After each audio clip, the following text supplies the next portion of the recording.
Good afternoon. This is Eva. I'm going to be talking about dark psychology and favorite biblical characters. So today I'm going to continue with Sampson and Delilah. Alright, so I think everybody knows the story. The thing is that after doing a bunch of research, I realized that I thought like Delilah would have definitely narcissistic qualities and maybe some kind of personality disorder based on what she did.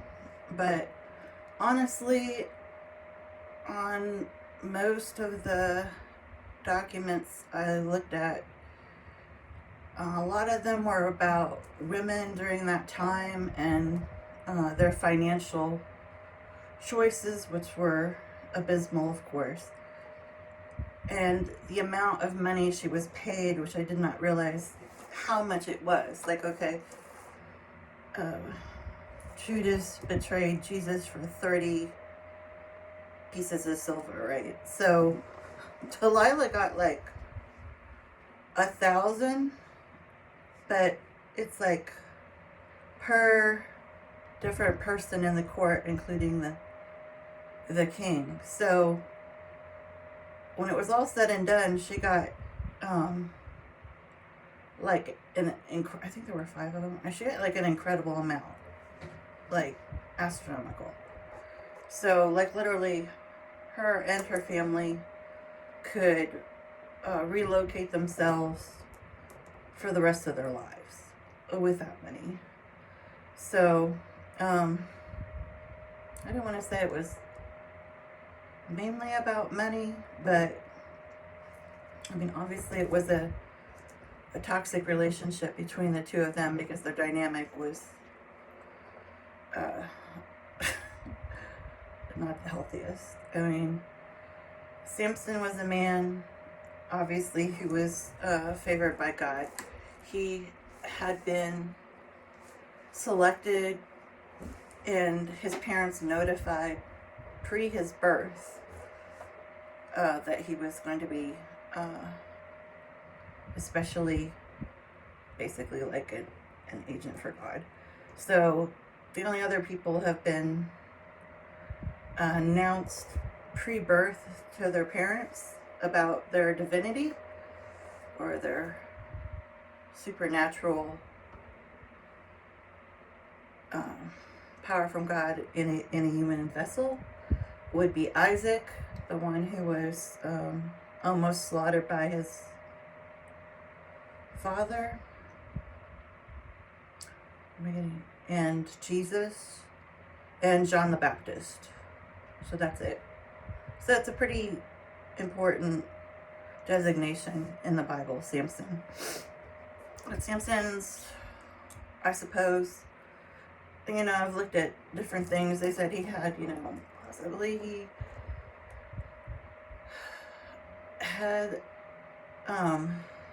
different traits of, you could pull from different mental health disorders. I'll list them in my website.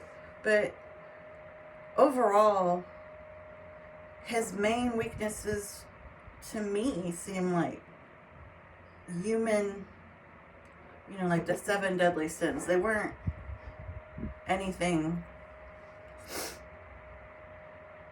spectacularly different than your average human being, which is kind of crazy. But his main ones were, of course, lust, ego. The main one was pride. Like the number one was pride. And the reason it was pride, they say, what is it? Pride goeth before a fall. And like something about like more mighty you are, the harder your fall. Well, the thing about Samson is, since he was so obviously like the strongest man besides like Goliath, I mean, he was a million times more than Goliath, was that since he'd been like that his whole life, and it was a covenant with God. He basically didn't know life not being favored like that. So he kind of got in this trap of, what do you call it, favoritism, or thinking very highly of himself in the manner that he didn't believe God would strike him down, or, in any way. He didn't believe anything bad would happen to him because he had such a divine purpose. So he kind of felt like he was untouchable. Like, this is a man who had killed 1,000 men with a jaw of a donkey bone. He killed, I think, 30 men. He had a wedding to somebody else that went really sour, and in a fit of rage, he killed 30 of the wedding guests. He could tear people limb from limb, just like he tore a lion open that way. And there's more examples, but you get the point. So what other weaknesses would he have? His discernment was terrible, obviously. I'm sure he got what do you call it, red flags or internal warnings about Delilah, because for one thing, she not only tried to find out the reason of his strength, she wanted to know what God did to him that he had that. What was the link? So that she could undo it, of course. But she asked him not once, but 3 times. So it wasn't like a surprise. And at no time during that period did he go in prayer or supplication and ask God, well, what do I do about this? Or, David, that was David's thing. King David, talked about him before. And he also fell into lust with Bathsheba, and it ruined his family line, his lineage. I think 3 of his sons died because of it. But the one thing about David, maybe not in the latter half of his reign, but certainly the whole first half, even when he was a young boy and he was picked, is he literally always, before he made any decision, literally, as soon as he got any information, he conveyed it back to God and asked him, did he have his blessing to do this or that? I think a few times he did not do that. He just knew in his gut what was right. He didn't kill Saul either 2 or 3 different times. Once when Saul was, he found out his whereabouts when he was asleep before battle in a camp. Second time, it was in a cave when Saul went in to relieve himself, and just happened to be David and his army were in there or something, or they came upon it after he went in there, something like that. And instead he just tore his robe. But he refused to kill another man who was anointed, since he was anointed, and he knew that, touch not my anointed was the command of God's, a very serious one, and he would never do that, even if the person was trying to murder him. So that's, pretty strong values there. Samson did not have these kind of values. Samson was not, I don't want to do the stereotype he wasn't a thinking man, but a man of brawn, but he definitely wasn't known for, he did speak with God, yes, he did have that covenant, but he wasn't he wasn't a man who constantly checked in with his actions. I mean, which David was like excessive to the point of neuroses, where I wouldn't say he self-doubt, he didn't have self-doubt, but he had,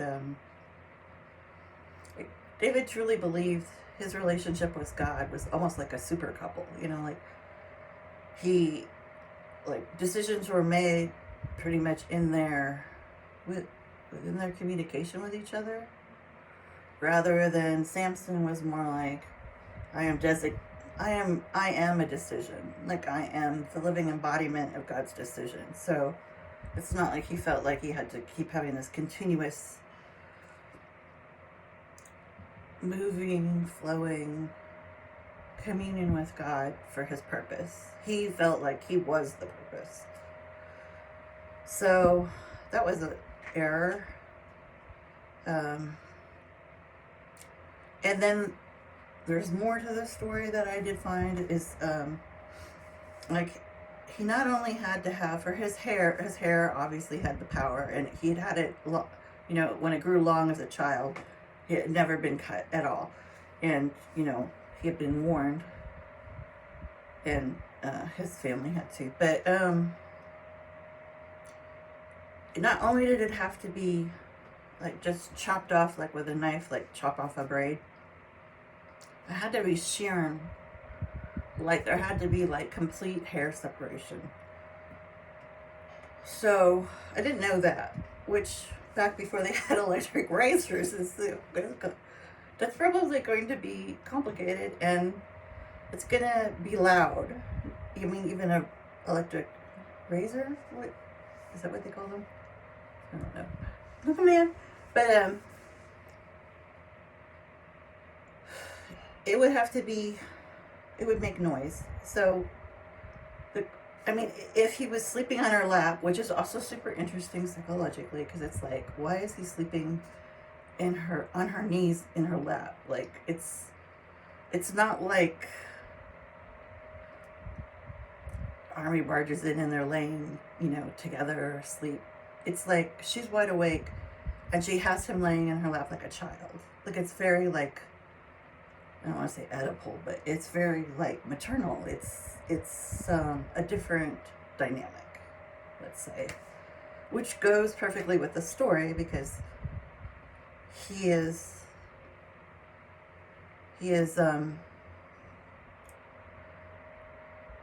beholden to her instruction. Okay, I'll continue this.